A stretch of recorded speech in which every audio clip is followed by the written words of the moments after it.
Hi, Roy here on my channel Roy Reads Anything. Anything including vintage science fiction. Because it's been the summer... No, it hasn't. It's been Rocket Summer. Rocket Summer. A reading event about vintage SF devised by Michael K. Vaughan with some groovy co-hosts all listed down below. So simple tasks really. Dive into some classic science fiction with optional weekly prompts. And the prompts are to do with decades. So it was pre-39, 49, 59 and pre-69. So I left off when I just started Colonists of Space, a 50s piece by Charles Carr. So everything I've read, all the books I've read, feature the words of space in the title.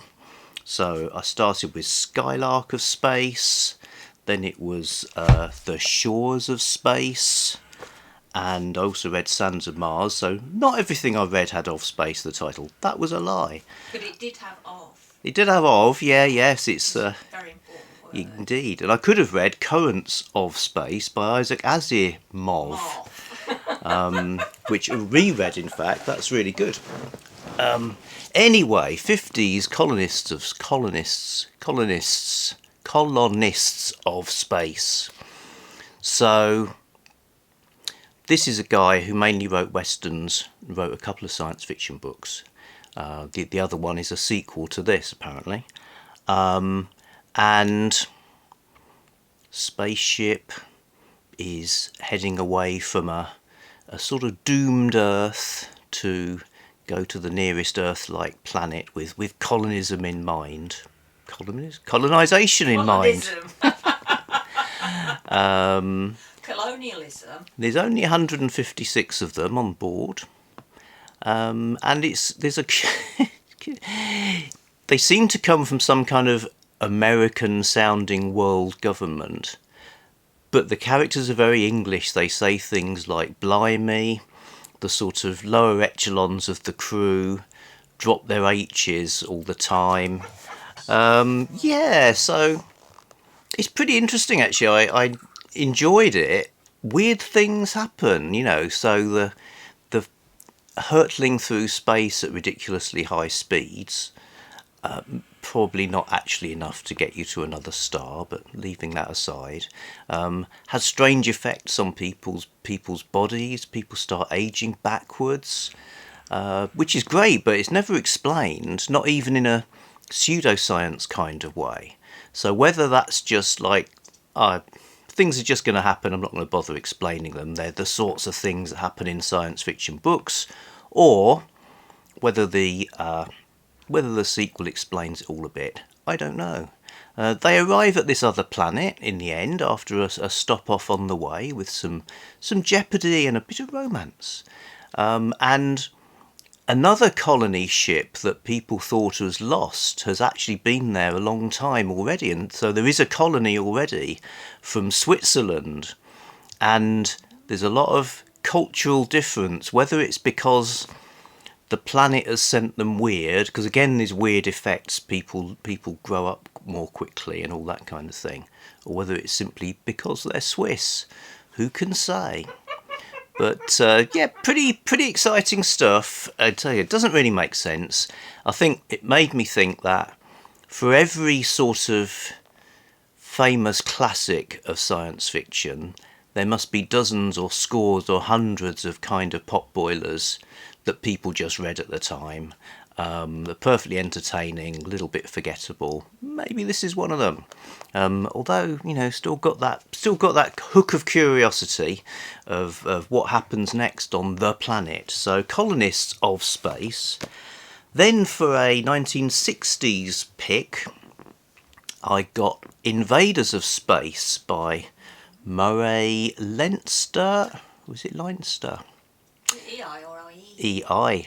Leinster. Yeah, let's say Murray Leinster. Invaders of Space. Now, up until now, spacecraft have been kind of, well, in Skylark of Space, inventors make a spaceship and hurtle off into space in a kind of pioneering amateur way. In what was it called? Legion of Space. In the Legion of Space that I remember so well.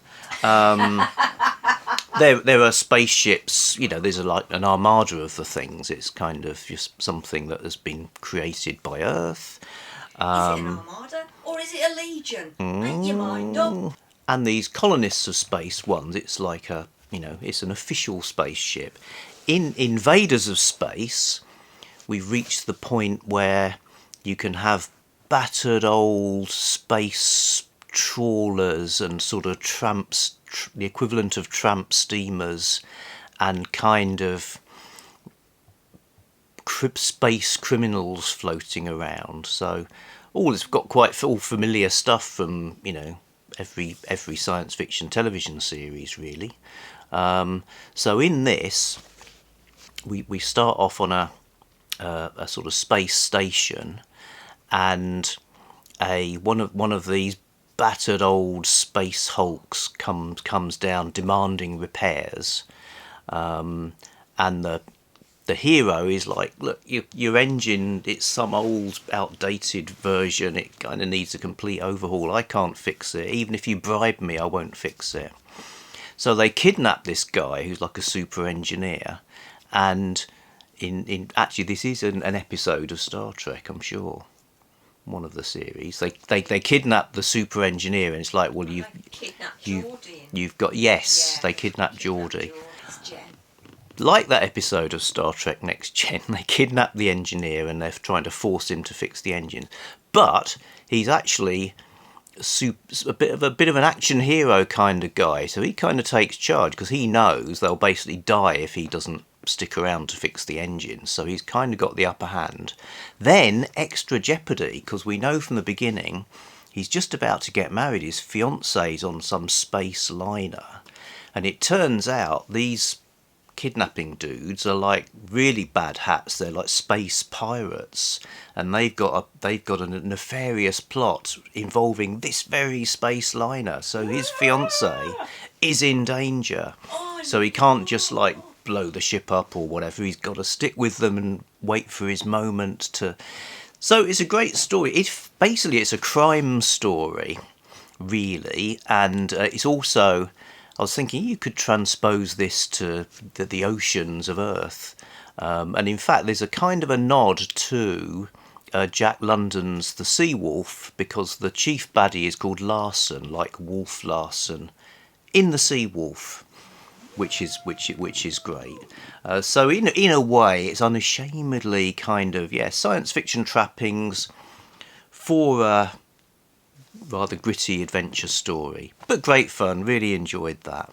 So Rocket Summer has propelled me through the decades of science fiction, which has been good. I agree with Gavin from Genre Books that it'd be nice if this carried on in some way, but I guess there'll be other summers, other rockets. Is it not still summer? Well, it's still summer, yeah, and who's to stop us? We can read as much classic science fiction as we want. Yeah. Apart from the fact it's Garb August is upon us. Oh, you could interweave. You could, but as you may have noticed, I've got a massive selection of books for When haven't you got a massive selection of Oh dear, I know. It's a hard life. Okay, so that's a sort of Rocket Summer wrap-up. It's been great. Thanks to Michael for devising it. Thanks for all the co-hosts and participants for a fabulous event. Back soon with something else. The Jack Williamson one. The Some Things of Space. The Borders of Space. Borders of Space would be good, wouldn't it? Ah, dear. The Saviours of Space.